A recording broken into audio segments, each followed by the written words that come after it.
안녕하세요. 반려동물에 대한 상식을 쉽고 간단하게 알려드리는 우리 동네 수의사 이승민입니다. 이번 주제는 봄철이다 보니 많은 피부 질환으로 내원을 하시게 되는데, 그 중에서도 웨이염에 대해서 병원에서는 어떤 식으로 분류를 해서 진료를 보게 되는지에 대해서 간단하게 설명을 드리고자 합니다. 병원에 가장 많이 내원을 하게 되는 게 웨이염인데요. 웨이염은 크게 감염이 있느냐 없느냐로 나눈다고 보시면 될 것 같습니다. 그래서 감염성 같은 경우에는 이제 세균성 감염인 경우가 있고, 그리고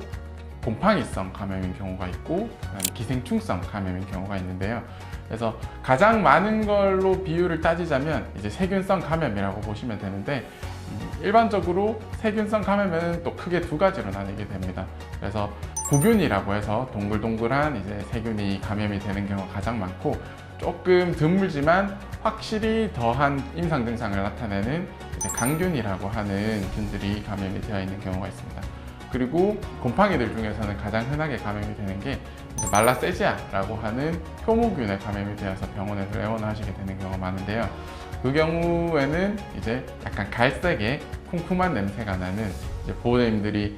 조금 좋아하시는 냄새일 수도 있는데, 이제 그 강아지 개 그 발냄새, 쿰쿰한 냄새가 나는 경우가 이제 곰팡이균에 감염이 되어 있다라고 보는 경우가 많습니다. 그리고 기생충 같은 경우에는 예전에는 기생충 감염으로 웨이염이 생기는 경우가 많았는데요. 요새는 워낙 기생충 약들이 잘 개발이 되어 있고, 그리고 보호자님들이 매달 한 번씩 심장사상충 예방을 해주시게 되면 일반적으로 이제 생기는 이제 기생충들도 다 잡히기 때문에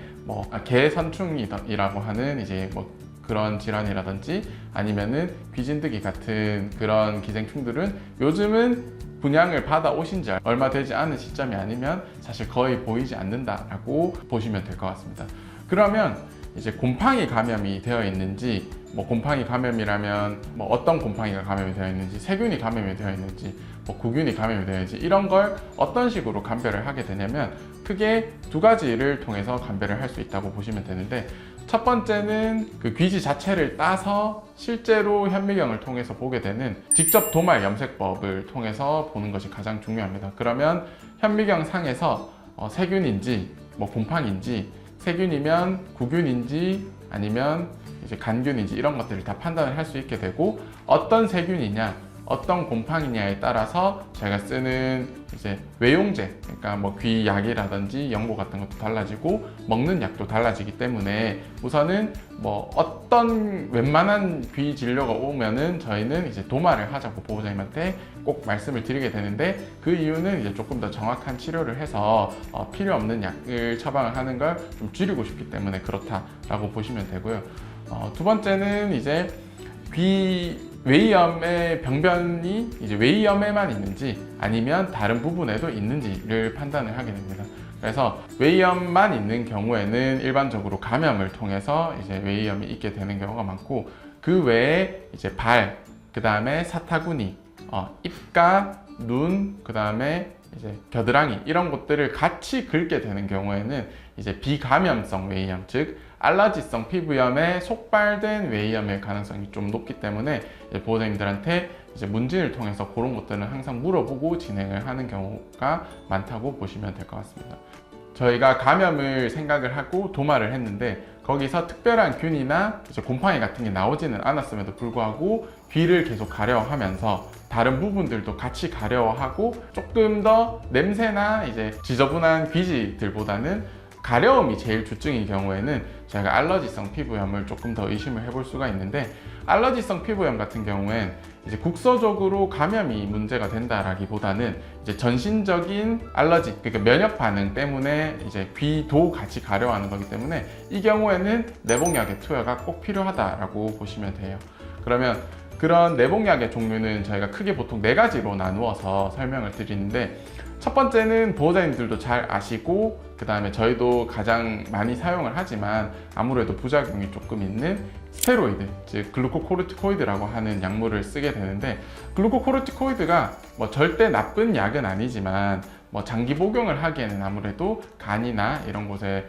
좀 부작용을 줄 수도 있고, 그리고 보호자님들도 사실 별로 좋아하시지는 않기 때문에 저희는 가장 효과가 좋고 싸지만 그만큼 부작용이 있는 약이라서 2주 정도까지만 써보자 라고 일반적으로 말씀을 드리게 되는 것 같아요. 그리고 두 번째는 스테로이드에서 예전에 많이 넘어갔었던 약인데 이제 면역 억제제들이 있습니다. 사이클로스포린이라고 하는 면역 억제제를 일반적으로 가장 많이 쓰는데, 면역 억제제는 이제 나쁜 약은 아니지만 뭐 이 약에도 당연히 단점이 존재가 하는데, 첫 번째는 약효가 올라올 때까지 2주에서 3주 정도의 이제 시간이 좀 걸리는 게 이제 첫 번째 단점이고, 두 번째는 부작용이 이제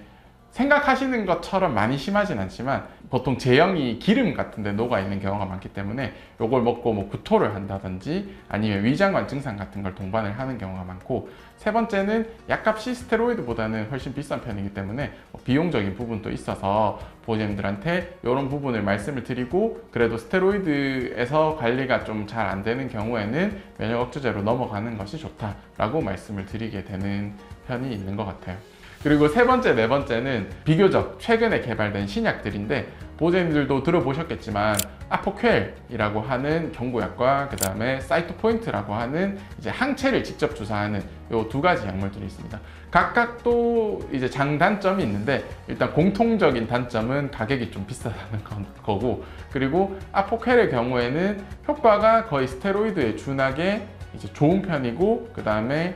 효과도 면역 억제제보다는 훨씬 빠르게 올라오는 것들은 장점이지만, 아무래도 그래도 이제 경구제로서 하루에 2번씩은 먹여야 되고, 그리고 종양 환자나 이런 경우에는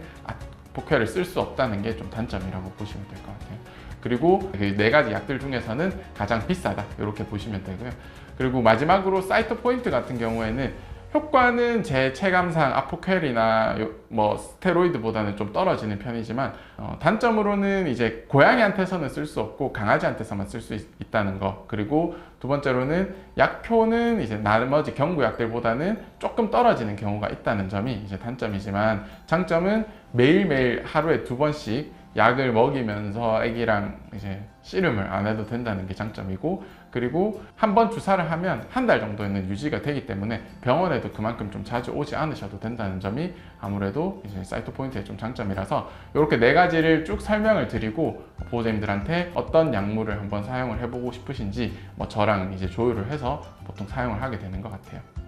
이렇게 이제 병원에 가장 많이 내원을 하는 웨이암을 어떤 식으로 진료를 보게 되는지에 대해서 간략하게 설명을 드려봤는데요. 도움이 되셨다면 구독과 좋아요, 알림 설정까지 부탁드리겠습니다. 감사합니다.